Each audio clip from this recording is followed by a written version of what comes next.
கர்த்தருக்கு ஸ்தோத்திரம்.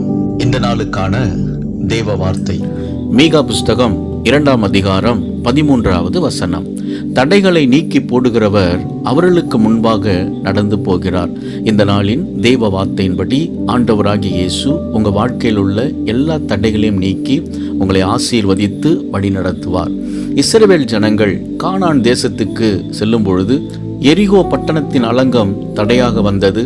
ஆண்டவர் எரிகோ பட்டணத்தின் அலங்கத்தை இடிந்து விழும்படி செய்து அதை சுதந்திரித்து கொண்டு இஸ்ரவேல் ஜனங்கள் கானான் தேசத்துக்கு கடந்து சென்றார்கள். அவர்கள் வாழ்க்கையில் உள்ள தடைகளை ஆண்டவர் நீக்கி போட்டார்.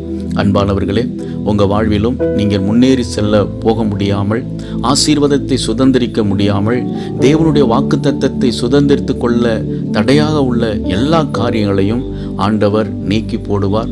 உங்கள் தடைகளை அவர் நீக்குவார்.